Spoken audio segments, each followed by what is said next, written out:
Alô, galerinha! Nós somos acadêmicos do curso de Ciências Biológicas, licenciatura da Unimontes, e hoje vamos dar uma aula sobre ciências. O tema hoje é fotossíntese.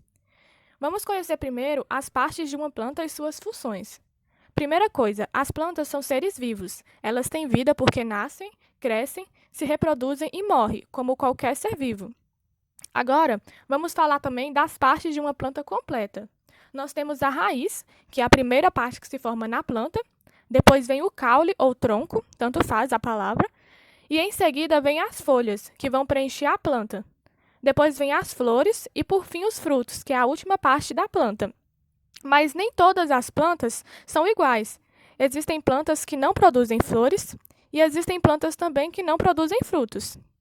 Agora, vamos falar um pouco sobre as funções de cada planta.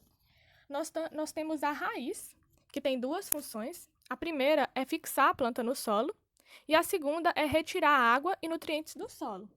Nós temos também o caule, que tem duas funções, que a primeira é sustentar todas as partes da planta e a segunda é transportar água e nutrientes para toda a planta. Ela transporta os nutrientes que a raiz retira do solo. Nós temos também as folhas, que elas têm três funções.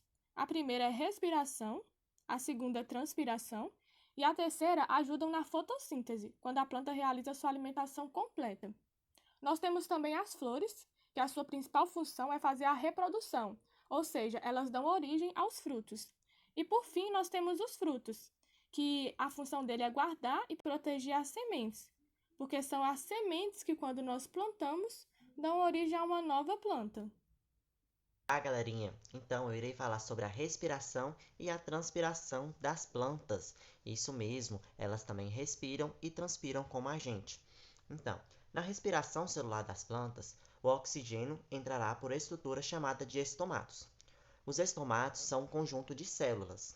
A respiração celular é um evento complexo, mas de maneira resumida, podemos dizer que nele ocorre uma reação entre a glicose e o oxigênio, gerando no final gás carbônico, água e energia. Esse processo é, portanto, a principal fonte de fornecimento de energia para a célula da planta. A transpiração vegetal. As plantas também sofrem um processo conhecido como transpiração.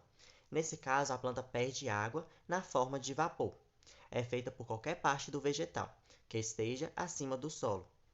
Entretanto, é um processo que ocorre em maior quantidade nas folhas, que no caso as folhas estão acima do tronco, mas vão pegar mais a energia do sol, o calor do sol, do que o caule, do que as raízes.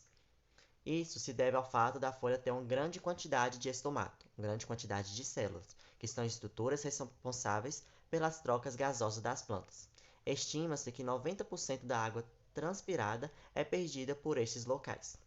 A transpiração está ligada à captação de gás carbônico, o qual é fundamental para a fotossíntese. Entretanto, em excesso, esse processo pode desencadear danos ao vegetal, como retardar seu crescimento e até mesmo levá-lo à morte, porque as plantas também morrem como a gente. Para evitar a perda excessiva de água, muitas plantas contam com adaptações importantes, como a cultivar cerosa. Que ocorre a fotossíntese, né? As plantas fabricam seu próprio alimento, absorvendo luz solar e o gás carbônico. A luz e o gás carbônico unem a água e esse resultado é a glicose. Aí a gente vai estar vendo de forma bem simples para vocês. Esse processo todo é chamado de fotossíntese, né? Que eu acabei de falar. Primeiro, a água é absorvida pela raiz. E aí, depois que é absorvido pela raiz, atinge todas as partes da planta, principalmente as folhas, né? Que é o lugar que a gente faz a fotossíntese.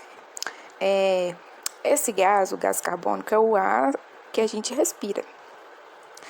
E esse gás também entra pelas folhas das plantas. A luz do sol fornece, né, energia para a planta. E aí há uma formação de alimento por causa da luz solar. E aí forma um açúcar que é chamado glicose. O açúcar que é produzido pela planta, né, que produz energia, Todos nós, seres vivos, precisamos dessa energia, né? Então, a planta não seria diferente. O processo de fotossíntese, né? A planta libera alguma substância que ela não precisa. Igual o nosso corpo, a gente libera coisas que a gente não necessita. A planta libera como? Libera o gás oxigênio, que não é importante para ele, ela libera.